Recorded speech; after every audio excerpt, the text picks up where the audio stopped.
সকলকে নমস্কার জানিয়ে আমার এই ছোট্ট ইউটিউব চ্যানেলে আজকের যে দীঘাতে মন্দির উদ্বোধন এবং বাংলার যে দুর্নীতির রাজত্ব সেই সম্পর্কে কয়েকটা কথা আপনাদের সম্মুখে তুলে ধরব। আজ অক্ষয় তৃতীয়ার পূর্ণ লগ্নে আমরা দেখলাম সমুদ্র সৈকত দীঘায় জগন্নাথ মন্দিরের উদ্বোধন হলো, যেখানে পশ্চিমবঙ্গ সরকারের অনেক দিকপাল ব্যক্তিত্ব এবং সাধু সন্ত ও সমাজের বিভিন্ন বর্গের লোক উপস্থিতি ছিল।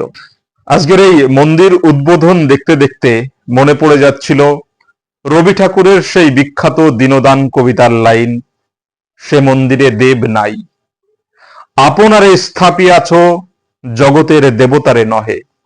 ঠিক এই যে শত শত কোটি কোটি টাকা ব্যয়ে বিশাল প্রচার, বিভিন্ন জায়গায় শহরে ছোট ছোট গ্রামে টিভি স্ক্রিন লাগিয়ে আজকের এই কর্পোরেট ধাঁচের যে মন্দির উদ্বোধন, এই মন্দির উদ্বোধনে সত্যিই কি বাংলায় ধর্মরাজ্যের প্রতিষ্ঠা হচ্ছে? আমরা যদি আজকের বাংলার দিকে তাকিয়ে দেখি, বাংলা সম্পূর্ণভাবে দুর্নীতি, অন্যায়, অপশাসনের গভীরে এমন ভাবে ডুবে গেছে যেখান থেকে চারিদিকে শুধু অন্ধকার ছাড়া আর কিছু নেই। অনেক অজস্র উদাহরণ রয়েছে।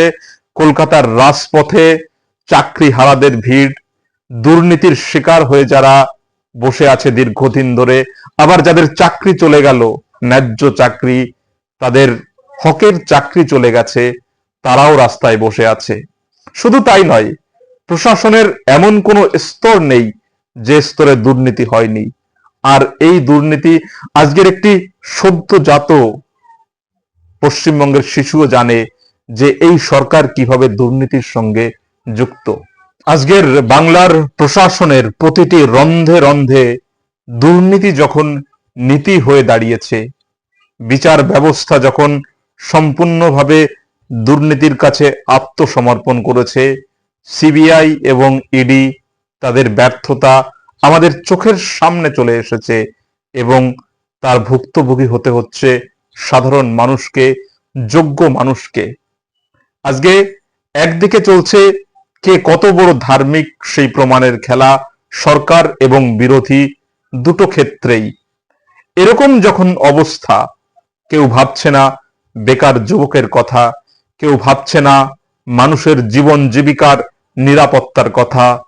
সবকিছু যখন একটা চরম অরাজক পরিস্থিতির মধ্যে চলে গেছে, মানুষের ভিতরে ক্ষোভ বাড়ছে, মানুষ এই দুর্নীতি, এই অপশাসন থেকে পরিত্রাণ পেতে চাইছে। ঠিক সেই সময় কে কত বড় ধার্মিক, কিংবা এই মন্দির উদ্বোধন করে সত্যিই কি ধর্মের আফিম খাইয়ে আমাদের সবকিছু ভুলিয়ে দেওয়া সম্ভব? মানুষ কি এই মন্দির উদ্বোধনের মধ্য দিয়েই সব ভুলে যাবে? শিক্ষা থেকে বালি, কোন বিষয়টা বলবো? এই সরকারের প্রশাসনের এমন কোনো বিষয় নেই যেখানে চূড়ান্ত দুর্নীতি সম্পন্ন হয়নি।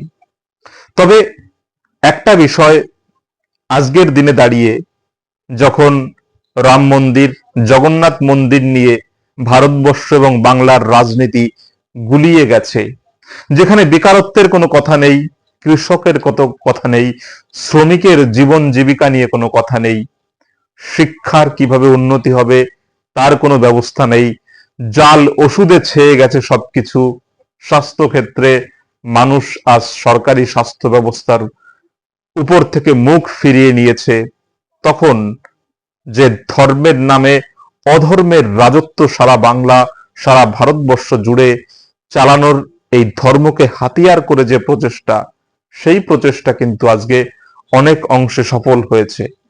আমরা যারা ধার্মিক মানুষ, ধর্মীয় আবেগে আমাদের যে জীবন পরিচালিত হয়, সেই জায়গায় দাঁড়িয়ে আমাদের মন আজ অনেকটা হলেও আশ্বস্ত হয়েছে যে সত্যি সত্যি যত দুর্নীতি হোক, এরা তো কেউ অভিযুক্ত হয়নি, এদের বিরুদ্ধে কোনো সিবিআই এভিডেন্স দেখাতে পারেনি, কোর্টে কোনো প্রমাণ হয়নি। তাহলে আজকের মন্দির উদ্বোধনে যারা গিয়েছিল তারা হয়তো সত্যি পূর্ণ মানুষ।